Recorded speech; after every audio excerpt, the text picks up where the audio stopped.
नमस्कार प्यारे बच्चों, आज के इस वीडियो में गोदावरी नदी और उससे संबंधित सभी महत्वपूर्ण फैक्ट जो आपकी परीक्षाओं के लिए जरूरी हैं वो हम देखने वाले हैं।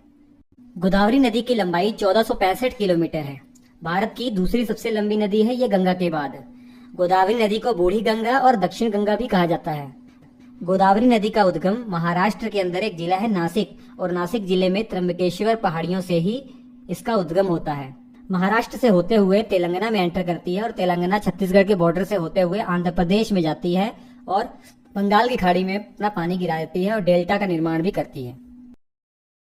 गोदावरी की कुछ बहुत महत्वपूर्ण सहायक नदियां हैं, जैसे डरना नदी हो गई जो दाईं तरफ से गोदावरी नदी में मिलती है।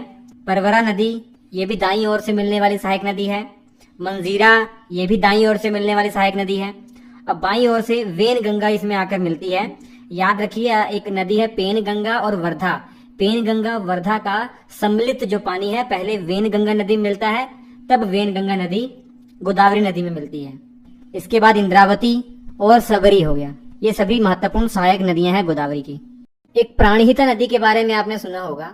अभी हमने जो वेन गंगा, पेन गंगा और वर्धा नदी की बात की, इन तीनों के सम्मिलित रूप को प्राणहिता नदी कहा जाता है। गोदावरी नदी के किनारे ही नासिक के अंदर कुंभ मेला लगता है। कुंभ मेला तो हम जानते ही हैं कि 12 साल में एक बार लगता है।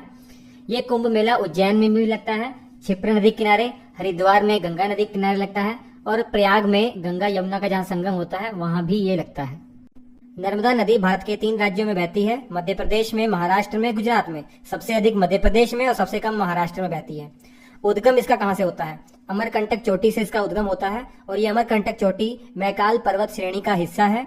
और ये अमरकंटक चोटी जो है ना, एक जिला है अनूपपुर, वहीं पर यह स्थित है। और डिटेल में अगर बताऊं, अमरकंटक चोटी पर एक नर्मदा कुंड है, वहीं से ये पानी आ रहा है। नर्मदा नदी विंध्याचल पर्वत श्रेणी और सतपुड़ा पर्वत श्रेणी के बीच में बहती है, और इन दोनों पर्वत श्रेणियों के बीच में ये जो रिफ्ट वैली है उसी के अंदर ये बहती है। और गुजरात के भरूच के पास खंभात की खाड़ी में अपना पानी गिरा देती है और वहीं पर एस्चुरी का निर्माण करती है। नर्मदा नदी की कुल लंबाई 1312 किलोमीटर है। सबसे पहले यह मध्य प्रदेश में 1079 किलोमीटर चलकर, उसके बाद मध्य प्रदेश महाराष्ट्र के बॉर्डर पर 35 किलोमीटर और गुजरात महाराष्ट्र के बॉर्डर पर 39 किलोमीटर चलकर तब आगे गुजरात में एंटर करती है और 159 किलोमीटर ट्रेवल करके खंभात की खाड़ी में अपना पानी गिराती है। नर्मदा की कुछ बहुत महत्वपूर्ण जो सहायक नदियां हैं, सबसे पहले देखते हैं बाईं ओर से कुछ मिलने वाली सहायक नदियां। ये बंजर हो गया, शेर हो गया, शक्कर हो गया, दूधी हो गया, तवा हो गया, गंजल हो गया, गोई हो गया, करजन हो गया। और दाईं तरफ से इसमें हिरन आकर मिलती है, तेंदोनी आकर मिलती है, बरना, कोलार, हथनी और सांग, ये सभी महत्वपूर्ण सहायक नदियां हैं नर्मदा नदी की। 2 बहुत फेमस वाटरफॉल हैं जो नर्मदा नदी के कारण बने हुए हैं, कपिल धारा वाटरफॉल और धुआंधार वाटरफॉल, दोनों ही मध्य प्रदेश में है। नर्मदा नदी पर कुछ महत्वपूर्ण बांध भी बनाए गए हैं, जैसे सरदार सरोवर बांध गुजरात में है, इंदिरा सागर बांध मध्य प्रदेश में है, ओमकारेश्वर बांध मध्य प्रदेश में है, बरगी डैम ये भी मध्य प्रदेश में है, और महेश्वर डैम जो है ये भी मध्य प्रदेश में है। भारत का एक मंदिर आपने सुना होगा, ओमकारेश्वर मंदिर, बहुत फेमस प्रसिद्ध मंदिर है। ओमकारेश्वर धाम कह दिया जाता है। जो 12 ज्योतिर्लिंग है ना, उनमें से ये एक है। ये भी इस नर्मदा नदी के किनारे है मध्य प्रदेश में। नर्मदा नदी भारत की एकमात्र ऐसी नदी है जिसकी परिक्रमा की जाती है, जो 3 साल 3 महीने 13 दिन में पूरी की जाती है। ये परिक्रमा अगर शुरू करनी है या तो आप अमरकंटक से शुरू कर सकते हैं या ओमकारेश्वर जो धाम है यहाँ से शुरू कर सकते हैं, और दोबारा से घूमकर उसी जगह पर आएंगे आप, तो आपकी ये परिक्रमा पूरी मानी जाएगी। ताप्ती नदी और उससे संबंधित जितनी भी इंपॉर्टेंट चीजें हैं आपकी परीक्षा के लिए, सब मैं आपको बताने वाला हूँ। ताप्ती नदी का उद्गम मध्य प्रदेश के अंदर एक जिला है बैतूल जिला, उसी जिले के अंदर एक जगह है मुल्ताई, ये पठारी क्षेत्र है। इसी मुल्ताई नामक स्थान से ताप्ती नदी का उद्गम होता है।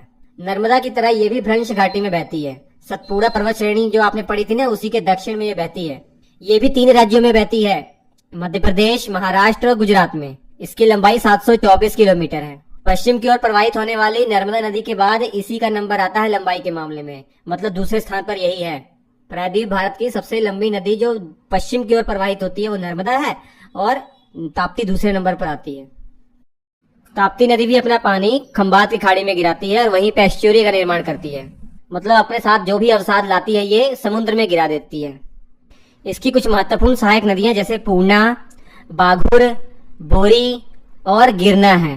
काकरापारा जो न्यूक्लियर पावर प्लांट है गुजरात के अंदर, ये ताप्ती नदी के किनारे ही है। और उकाई बांध ये भी गुजरात के अंदर है, इसी ताप्ती नदी के ऊपर सूरत के पास। और सूरत शहर भी बच्चों इसी ताप्ती नदी के किनारे बसा हुआ है।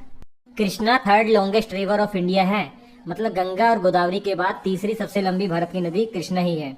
इसकी लंबाई 1400 किलोमीटर है। महाराष्ट्र, कर्नाटक, तेलंगाना और आंध्र प्रदेश में ये बहती हुई बंगाल की खाड़ी में अपना पानी गिराती है। इसका उद्गम महाराष्ट्र के अंदर एक जिला है सतारा, उसी जिले के अंदर महाबलेश्वर से ही इसका उद्गम होता है। कृष्णा की कुछ सहायक नदियां जो परीक्षा के लिए बहुत उपयोगी हैं, जैसे दाईं ओर से यहाँ पर देख रहे हैं कोयना नदी आकर मिलती है। कोयना नदी के ऊपर कोयना बांध भी बना हुआ है। उसके बाद यहाँ पंचगंगा नदी भी दाईं ओर से कृष्णा में मिल जाती है। और उसके बाद दूध गंगा नदी आपने सुना होगा, ये भी दाईं ओर से मिलने वाली नदी है। घाट प्रभा नदी ये भी दाईं ओर से कृष्णा में मिलती है। माल प्रभा नदी ये भी दाईं ओर से मिलती है। और बहुत इंपॉर्टेंट तुंगभद्रा नदी जो दो नदियों के संगम से मिलती है, तुंग और भद्रा, और ये मिलने के बाद तुंगभद्रा नाम से जानी जाती है और ये दाईं ओर से कृष्णा में मिल जाती है। उसके बाद बाईं ओर से दो बहुत महत्वपूर्ण नदियां हैं। भीमा नदी ये बाईं ओर से मिल रही है कृष्णा में, और जो सबसे लार्जेस्ट ट्रिब्यूटरी कह सकते हैं कृष्णा की, ये भीमा नदी है। मूसी नदी, हैदराबाद जो शहर है ये मूसी नदी के किनारे ही बसा हुआ है। इसके बाद डेल्टा बनाती हुई कृष्णा नदी बंगाल की खाड़ी में अपना पानी गिराती है। नागार्जुन सागर डैम ये आंध्र प्रदेश और तेलंगाना के बॉर्डर पर कृष्णा नदी के ऊपर बना हुआ है, बहुत फेमस बांध है ये। श्रीसाइलम बांध ये भी आंध्र प्रदेश तेलंगाना के बॉर्डर पर है और कृष्णा नदी के ऊपर ये भी बहुत फेमस है परीक्षा की दृष्टि से। कावेरी नदी कर्नाटक और तमिलनाडु इन दो राज्यों में बहती है। इसकी कुल लंबाई लगभग 800 किलोमीटर है। उद्गम इसका कर्नाटक के अंदर एक जिला है कुर्ग जिला, जिसे कोडेगू जिला भी कहते हैं। उसी जिले के अंदर जो ब्रह्मगिरी पहाड़ियां हैं यहीं से इसका उद्गम होता है। और डिटेल में बताऊं तो यहाँ पे एक जगह है ताल कावेरी, यहीं से ये नदी निकलती है। तमिलनाडु में जाने के बाद बंगाल की खाड़ी में डेल्टा बनाते हुए ये अपना पानी गिरा देती है। इसकी कुछ बहुत महत्वपूर्ण सहायक नदियां हैं, जैसे हेमवती नदी है, काबिनी नदी है, भवानी नदी है, अमरावती नदी है। दो बहुत फेमस जलप्रपात भी याद रखने हैं, शिव समुद्रम जलप्रपात जो कर्नाटक में पड़ता है, और दूसरा होगेनकल वाटरफॉल जो कर्नाटक और तमिलनाडु के बॉर्डर पर पड़ता है। कृष्णा सागर बांध और मेट्टूर बांध ये बहुत फेमस बांध है जो कावेरी नदी के ऊपर है। महानदी छत्तीसगढ़ और उड़ीसा राज्य में बहने वाली नदी है। इसका उद्गम छत्तीसगढ़ के अंदर सिहावा से होता है और यह नदी उड़ीसा के कटक के पास जाकर डेल्टा बनाती हुई बंगाल की खाड़ी में अपना पानी गिरा देती है। इसकी टोटल लंबाई 851 किलोमीटर लगभग है।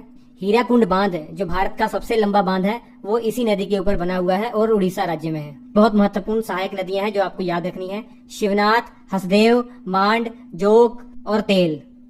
दूसरी नदी है लूनी नदी, इसे लवण नदी भी कहा जाता है। राजस्थान में अजमेर के पास ये नदी निकलती है। इस नदी की लंबाई 320 किलोमीटर है और लूनी नदी गुजरात में जाने के बाद कच्छ के रण में जो दलदली स्थान है वहां विलुप्त हो जाती है, अर्थात ये समुद्र तक नहीं पहुंच पाती। साबरमती नदी, इस नदी का उद्गम राजस्थान में होता है और गुजरात में जाकर खंभात की खाड़ी में अपना पानी गिराती है।